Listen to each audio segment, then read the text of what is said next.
Hey everyone, and welcome to This Explainer. Today we're mapping out the multi-decade, absolute roller coaster that is the career of Indian actor, producer, and television powerhouse Salman Khan. Whether you're a die-hard Bollywood fan or honestly just curious about how massive global stars sustain their careers over decades through sheer brand reinvention, you're gonna love this. We're gonna trace his entire path, from his debut through his phenomenal commercial peaks, his recent fluctuations, and how he expertly leveraged television to cement his legacy. Okay, let's just dive right into the core paradox of his career. How exactly does an actor who breaks into the industry as a soft-spoken, fresh-faced romantic lead back in 1989 entirely rewrite his own DNA to become this unstoppable, muscle-bound action titan by the 2010s? I mean, in an industry where actors are so often typecast for life, Salman Khan managed a complete top-to-bottom metamorphosis. To figure out how he pulled this off, we've got to go back to where it all started. So to understand the shift, we really have to anchor ourselves in his romantic breakthrough era. He actually made his on-screen debut with a supporting role in 1988's Bive Hozo AC. But it was the very next year, in 1989, that he secured his massive breakthrough leading role in Suraj Barjiat's romantic musical Maine Pyar Kiya. And wow, this film was an all-time blockbuster. It won him the Filmfare Award for Best Male Debut and instantly branded him as a massive star. That classic lover boy image was then totally solidified with a string of musical and family dramas, ultimately culminating in the 1994 mega hit Hum Aapke Hain Kaun. To truly grasp the magnitude of his early success, just consider this number: $63.8 million. That was the worldwide gross for Hum Aapke Hain Kaun back in the mid-90s. It wasn't just a hit, you guys. It became the biggest Bollywood hit of its year and literally the highest-grossing Indian film up until that point in history. Raking in over 2 billion rupees, this film absolutely cemented Salman Khan's early peak. He was the undisputed king of the musical romance. But, as we roll into the 2000s, things take a pretty sharp turn. The era of pure romantic comedies and heavy tragedy dramas really started to wane, and Khan's solo films entered this consistent slump. While he definitely had sporadic successes, projects like Chal Meri Bai in 2000, Johnny Man in 2006, and Yuvraj in 2008 really represented a string of critical and commercial setbacks for him. Breaking down this 2000s era, it's clear his results were highly mixed.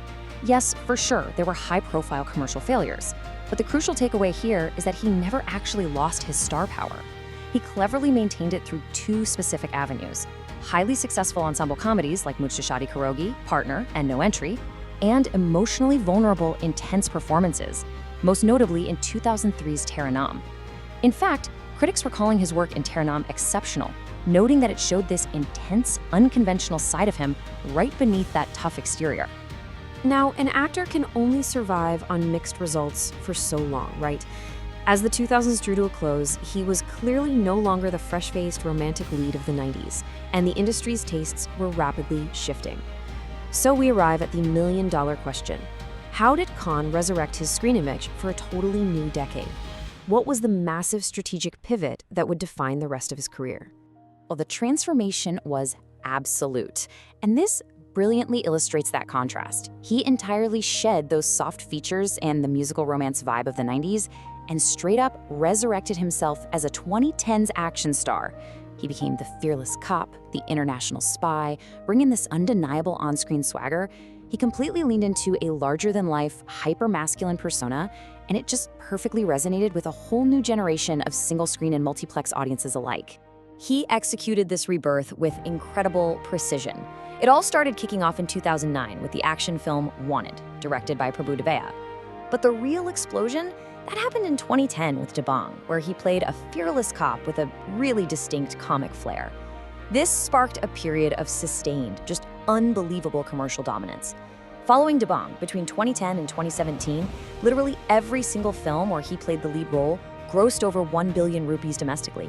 From Ek Tha Tiger in 2012, straight through to the massive blockbuster Bajrangi Bhaijaan in 2015.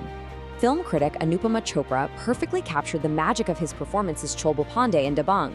She wrote, "It's the role of a lifetime, and Salman Khan bites into it like a starving man devours a feast. He inhabits it fully, strutting and swaggering." And honestly, that is exactly why this pivot worked so well. The critics and the audience both realized that this fearless, comic action persona felt like a direct extension of his own off-screen personality. It wasn't forced, it was a seamless fit. So the crucial point here is that because of this phenomenal pivot to action, Salman Khan achieved something completely historic. He has headlined the highest-grossing Hindi film of the year a record 10 individual times. To put that into perspective for you, that is the highest for any actor in the entire history of Hindi cinema.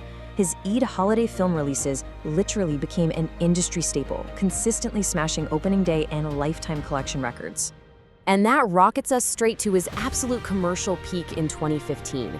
Riding on the historic success of Bajrangi Bhaijaan, which famously entered the 300 Crore Club, and his Diwali release, Prime Thandan Payo, Khan achieved the unprecedented. He collected over a massive 5 billion rupees in domestic net box office revenue within a single calendar year in India.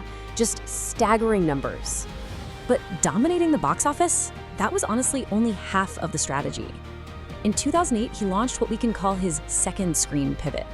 Entering television wasn't just some side gig for him. It became a really vital strategic pillar of his reinvention. He kicked things off by hosting the game show Ten Kadam in 2008, and then in 2010, he took over hosting duties for season 4 of the reality show Bigg Boss. And remarkably, he is still hosting that show today, all the way up into season 18 in 2024. His dominance on television was honestly just as remarkable as his film career. When he hosted Ten Kadam, the show was so wildly popular, it actually helped Sony TV regain its third position in the Indian television ratings.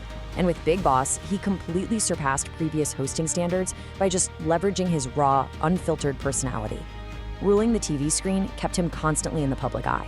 Week after week, audiences weren't just watching a character play out on screen. They felt like they were connecting directly with Bai himself. Now, what's really interesting here, and what shows his true grip on television, is the Bigg Boss 4 grand finale in January 2011. It pulled a massive 6.7 target rating point. That completely crushed the finales of other major Indian reality shows airing at the time, including heavyweights like Kaun Banega Crorepati and MasterChef. It proved, definitively, that his star power translated perfectly from the giant 70mm cinema screen right into the intimate living rooms of millions of households. Which brings us right to the modern era. From 2018 to today, we see the roller coaster dipping and turning once again. His recent career is marked by some pretty notable fluctuations. You've got films like Race 3 in 2018 and Kisi Ka Bhai Kisi Ki Jaan in 2023 that got mixed to negative reviews. You have streaming successes like Raw Day in 2021. Then you have his massive return as a spy in Tiger 3, which pulled in over 466 crore worldwide. And then, looking ahead to 2025, there's Sikandar, an action film where critics totally praised his impressive action sequences, but called the movie itself a bit of an old-fashioned misfire.